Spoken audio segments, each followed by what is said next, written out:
Welcome to my channel study tutorial. ଭିଡ଼ିଓଟି ପ୍ରଥମରୁ ଶେଷ ପର୍ଯ୍ୟନ୍ତ ଦେଖନ୍ତୁ। ଭଲ ଲାଗିଲେ ଲାଇକ୍, ସେୟାର, ସବସ୍କ୍ରାଇବ୍ କରିବାକୁ ଭୁଲନ୍ତୁ ନାହିଁ। ଏବେ ଆମେ ଆରମ୍ଭ କରିବାକୁ ଯାଉଛନ୍ତି ସରସ୍ୱତୀ ପୂଜା ଉପରେ ଏକ ସୁନ୍ଦର ରଚନା। ପ୍ରଥମେ ଦେଖିବା ଉପକ୍ରମ। ଦେବୀ ସରସ୍ୱତୀ ହେଉଛନ୍ତି ବିଦ୍ୟାଦାତ୍ରୀ, ବିଦ୍ୟାର ଭଣ୍ଡାର ଓ କଣ୍ଠଦାୟିନୀ। ପ୍ରତିବର୍ଷ ମାଘ ମାସ ଶୁକ୍ଳପକ୍ଷ ପଞ୍ଚମୀ ତିଥିରେ ସରସ୍ୱତୀ ପୂଜା ପାଳନ କରାଯାଏ। କେହି କେହି ବସନ୍ତ ଋତୁର ପ୍ରାରମ୍ଭରେ ଏହି ପର୍ବ ପାଳନ କରାଯାଉଥିବାରୁ ଏହାକୁ ବସନ୍ତ ପଞ୍ଚମୀ ବା ଶ୍ରୀ ପଞ୍ଚମୀ କହିଥାନ୍ତି।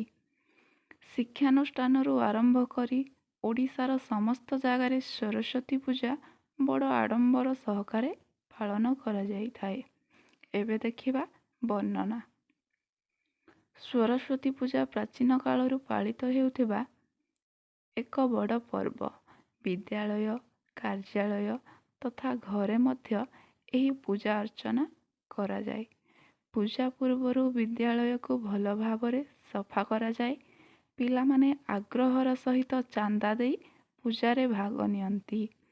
ପୂଜାରେ ଉଚ୍ଚ ଶ୍ରେଣୀର ପିଲାମାନେ ଦାୟିତ୍ୱ ନିଅନ୍ତି। ସେମାନଙ୍କୁ ପ୍ରଧାନ ଶିକ୍ଷକ, ଶିକ୍ଷୟିତ୍ରୀମାନେ ସାହାଯ୍ୟ କରନ୍ତି। ପୂଜା ଗୃହରେ ଓ ବାହାରେ ରଙ୍ଗୀନ କାଗଜ ଓ ଆମ୍ବତ୍ରଣ ଦେଇ ସଜାଯାଏ। ପୂଜା ପୂର୍ବରୁ ମୂର୍ତ୍ତି ଅଣାଯାଏ ଓ ପୂଜା ସାମଗ୍ରୀ ଯୋଗାଡ଼ କରାଯାଏ।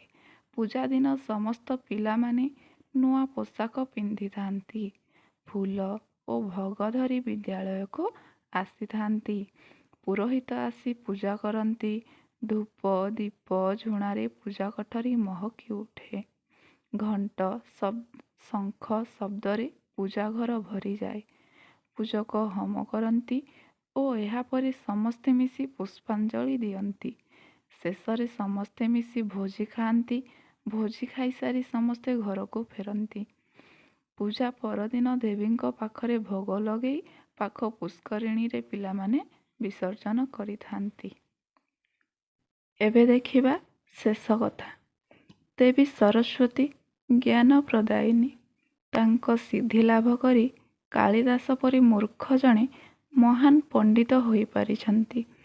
ସକଳ କ୍ଷେତ୍ରରେ ସଫଳ ହେବା ପାଇଁ ଛାତ୍ରକୁଳ ବିଦ୍ୟାଦାୟିନୀ ମା ସରସ୍ୱତୀଙ୍କ ପାଦପଦ୍ମରେ ମନପ୍ରାଣ ଅର୍ପଣ କରିବା ଉଚିତ।